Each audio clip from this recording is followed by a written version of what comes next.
Hi friends. आज हम लोग एक इंश्योरेंस कंपनी का फंडामेंटल एनालिसिस करेंगे जिसके कल के ट्रेडिंग सेशनों में जिनके रिजल्ट आए थे और वो रिजल्ट अच्छे आए थे और कल के ट्रेडिंग सेशनों में ये स्टॉक भाग के करीब 10% तक अप हुआ है। तो हम लोग वन बाय वन देखेंगे इसमें क्या है और फंडामेंटल एनालिसिस का हमने 2 वीडियो बनाया है, उसको भी आप लिंक में चेकआउट कर सकते हैं।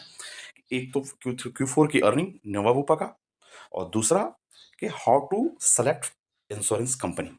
ओके फ्रेंड, चलिए शुरू करते हैं। और शुरू करने से पहले एक रिक्वेस्ट है, अगर उसको लाइक करें, कमेंट्स करें और अगर आपको कंटेंट समझ में आ रहा है और अच्छी लग रही है चीज़ें और आपसे रिलेटेड ये स्टॉक है तो उसको ज़रूर कमेंट्स करके जाए, क्वेश्चन पूछ के जाए।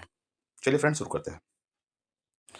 चलिए, फर्स्ट ऑफ ऑल इसमें देख सकते हैं नवा वूपा हेल्थ इंश्योरेंस एक इंश्योरेंस से रिलेटेड कंपनी है और ये पहले इसका नाम मैक्स बूपा हुआ हुआ करता था और ये एक्चुअली यूके की कंपनी है। और हम लोग वन बाय वन देखेंगे।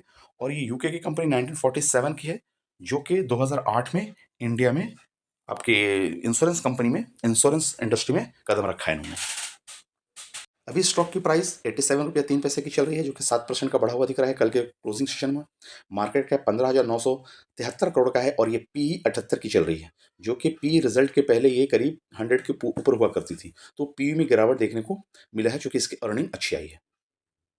अब थोड़ा इनको बिजनेस को समझते हैं। तो नोवा बुपा हेल्थ केयर इंश्योरेंस जो लीडिंग प्लेयर है हेल्थ केयर इंडस्ट्री में और ये स्पेशलाइजेशन क्या है रिटेल हेल्थ केयर मार्केट में।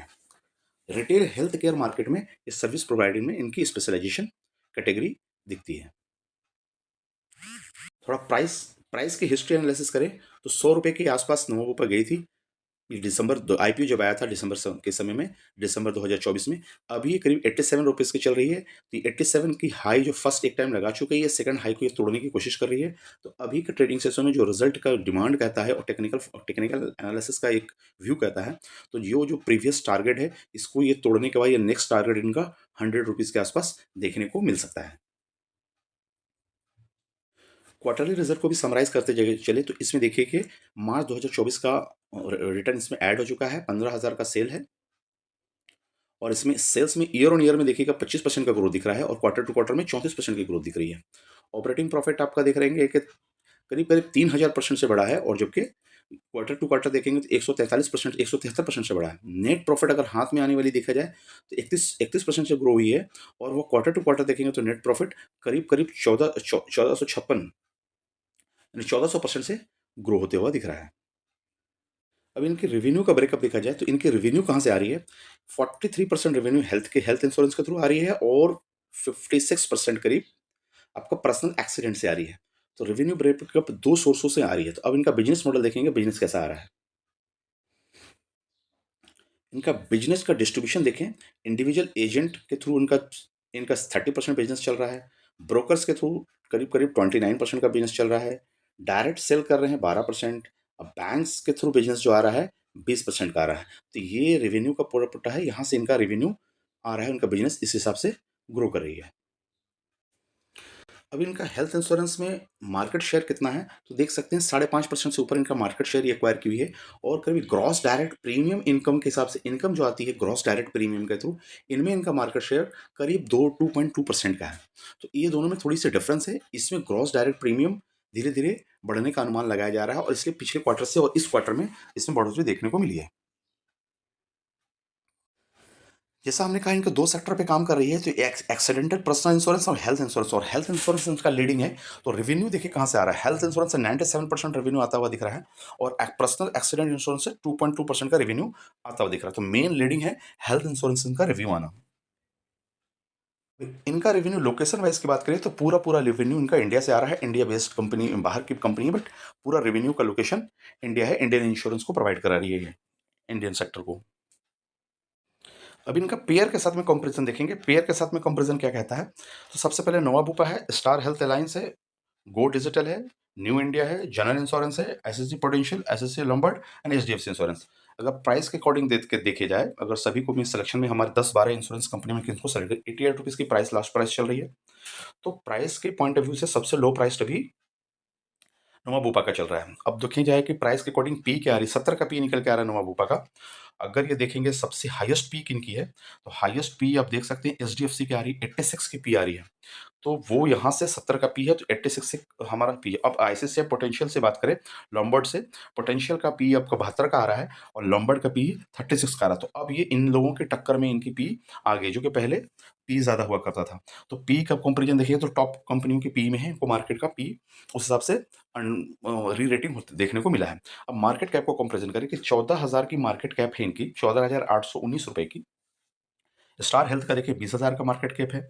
गो गो डिजिटल इंश्योरेंस का 28,000 का मार्केट कैप है करीब। न्यू इंडिया इंश्योरेंस का 27,000 का है। पोटेंशियल की एसएससीआई पोटेंशियल की 85,000 का मार्केट कैप है। लॉम्बार्ड की 90,000 का मार्केट कैप है और एचडीएफसी लाइफ इंश्योरेंस की 1,55,000 का मार्केट कैप है।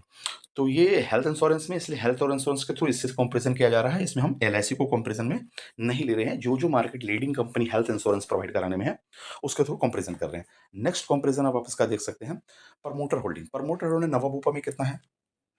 55% की प्रमोटर होल्डिंग है और स्टार हेल्थ में 55% की होल्डिंग। तो 50 और 55 से ऊपर प्रमोटर, 45 से प्रमोटर होल्डिंग ऊपर होनी चाहिए, तो कोई दिक्कत मुझे इसमें नहीं है। अगर मेन कंपैरिजन करेंगे हम इसका एचडीएफसी और आईसीआईसीआई से, तो इसमें भी 50-51% प्रमोटर होल्डिंग है। तो प्रमोटर होल्डिंग डजंट मैटर, जो गवर्नमेंट कंपनी है जनरल इंश्योरेंस और India India new India insurance, इसमें 85% प्रमोटर होल्डिंग देखने को मिल रही है सिर्फ। Year on year sales growth की बात करें, ईयर इन सेल्स ग्रोथ 25% का ग्रोथ हो रहा है नवाबूपा का, स्टार हेल्थ का 11%। तो सबसे हाईएस्ट ईयर ग्रोथ देखा जाए तो आईसीआईसीआई और एचडीएफसी का उसके टक्कर में हो रहा है 19 और 16% का सेल्स ग्रोथ। तो सेल्स के हिसाब से जो ग्रो कर ली ईयरली, तो इनका ग्रोथ थोड़ा सा बढ़िया दिख रहा है। आरओसी देखिए 4.84 का आरओसी, तो आरओसी इनका कम निकल के आ रहा है और इनके कॉम्पिटिटर के आरओसी अगर आईसीआईसीआई से बात करें 22 का आरओसी, आरओसी के मामला में थोड़ी कम है। मेन पॉइंट है रिटर्न ऑन इक्विटी देखते हैं। आरओई आरओई सरी करीब करीब 5.5 का नवाबूपा का आ रहा है।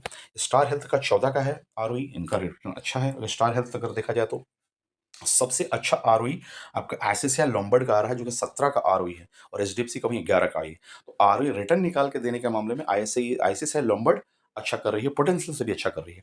तो लीडिंग में देखा जाए तो जनरल इंश्योरेंस कंपनी भी, जो गवर्नमेंट कंपनी है, वो भी आपका 17 का आरओई निकाल के दे रही है। तो आरओई में लीडिंग में पोटेंशियल अच्छा दिख रहा है, लेकिन इनकी आरओई आगे इंप्रूव होने की संभावना है, ऐसा फाइनेंशियल रिजल्ट इनका कहता है। अब हम लोग देखेंगे कि बिजनेस वाइज ब्रेकअप में आईसीआईसीआई मींस द नोवाबूपा कैसा कर रही है। बिजनेस वाइज ब्रेकअप की जहां तक बात है, यहाँ देख सकते हैं इनका प्रोडक्ट वाइज ब्रेकअप देखिए। Health insurance and personal personal accident insurance में हेल्थ 97%, हमने जैसे बोला, पर्सनल एक्सीडेंट आपका 2.3% है। अब इनका मेन कंपैरिजन आ रहा है किनसे? स्टार हेल्थ का देखिए ब्रेकअप आपको यहाँ शो नहीं कर रहा है, लेकिन बट अगर गो डिजिटल का देखेंगे ब्रेकअप, तो ये मोटर एंड फायर में गो डिजिटल आपका 72% दे रही है, फायर में 1.26% दे रही है। हेल्थ इंश्योरेंस जो कर रही है, जिसमें इनका कंपटीशन है, 14% का करीब आ रहा है। पर्सनल एक्सीडेंट में आपका 2% का आ रहा है, अदर में 9% आ रहा है। तो इस तरीके से इनका ब्रेकअप भी देखना पड़ता है। अब देखिए लोकेशन वाइज ये पूरे इंडिया में कॉन्सेंट्रेटेड है, ये भी इंडिया में, ये भी इंडिया इंश्योरेंस दे रही है, तो इंडिया में कॉन्सेंट्रेटेड है, चलिए इसमें कोई दिक्कत नहीं। अब देखिए डिस्ट्रीब्यूशन चैनल में देखने आपकी बात होती है कि आप कहाँ कहाँ से डिस्ट्रीब्यूशन इंश्योरेंस को बांट रहे हो और कि आपके प्रीमियम किधर से निकल के आ रही है।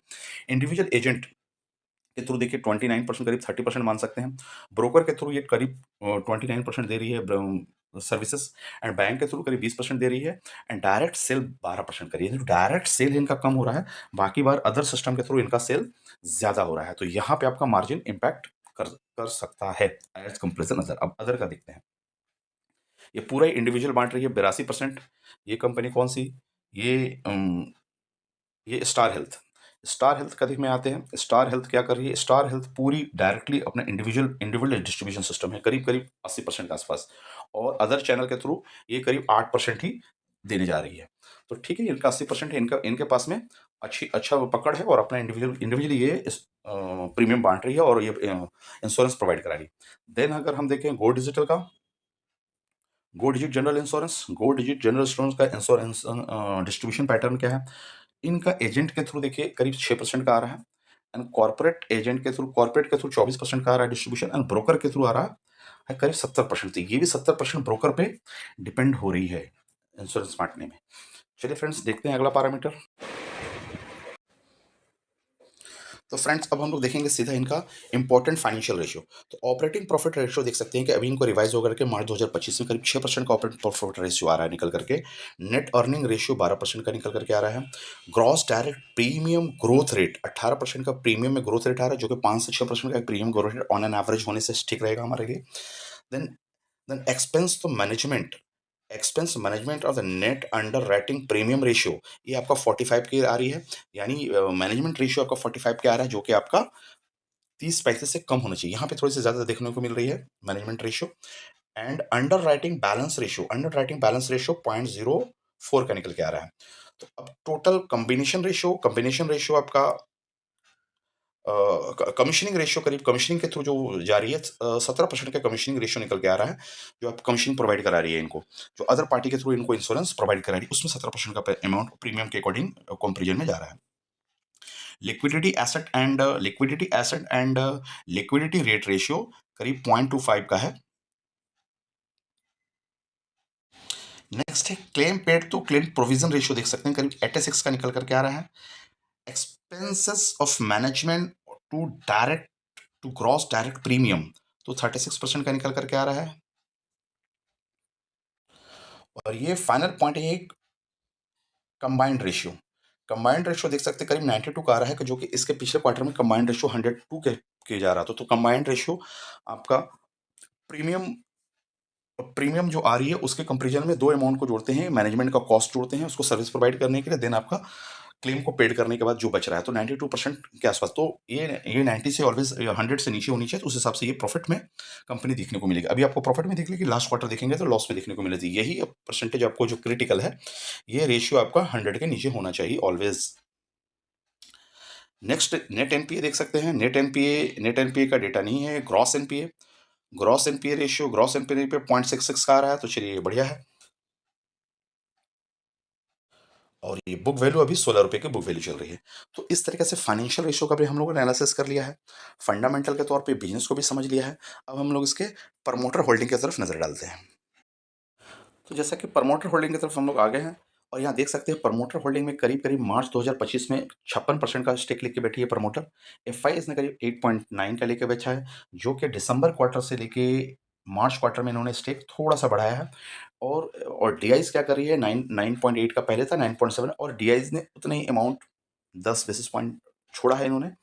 पब्लिक क्या कर रही है, 25.26% था, तो और 25.42 तो पब्लिक ने थोड़ा सा स्टेक यहाँ पे बढ़ाते दिख रहा है। तो ज़्यादातर इंश्योरेंस में अगर देखेंगे कि पब्लिक का स्टेक कभी सबसे ज़्यादा, अगर 8-10 को कंपेरिजन करेंगे, सबसे ज़्यादा नवाबोपा का पब्लिक होल्डिंग है। चूंकि आईपीओ रिसेंटली आई थी, पब्लिक ने उसको अप्लाई किया, पब्लिक को उसको नवाबोपा का आईपीओ मिला है। तो अभी तक ये फाइनेंशियली लॉस में कंपनी थी, अब ये टर्न अराउंड होकर के प्रॉफिट में कन्वर्ट हुई है। तो आगे आने वाले समय में देखने वाली बात होगी ये कैसे रिजल्ट प्रोवाइड कराती है। अभी के ट्रेडिंग सेशनों में जैसे कि हमारा एनालिसिस है कि कल के ट्रेडिंग सेशन में ये सर्किट मारा है, और आज भी ये मार्केट सपोर्ट अगर करता है पॉजिटिवली, तो ऊपर जाने की संभावना, और 100 का टारगेट देखने को मिल रहा है। तो बहुत सारे ब्रोकरेज हाउस का भी 100 का टारगेट दिया गया है। तो उस हिसाब से इस स्टॉक को देख सकते हैं, ये कोई रिकमेंडेशन नहीं है, और अपने फाइनेंशियल एडवाइजर से सेलेक्ट कंसल्ट कीजिए। और आप इंश्योरेंस कंपनी में अगर कोई भी स्टॉक आपके पास है, तो बहुत ज़्यादा डेटा अवेलेबल आपको नहीं मिलेगा एनालिसिस करने के लिए। अगर इसी तरह से डीप एनालिसिस का वीडियो चाहते हैं, तो कमेंट्स में स्टॉक का नाम लिख कर दिए, हम डीप एनालिसिस करेंगे, और विद फंडामेंटल की रेशियो के साथ में। चलिए फ्रेंड्स, मिलते हैं अगले वीडियो में। लाइक करें, कमेंट करें, सब्सक्राइब करें। Thank you, bye bye.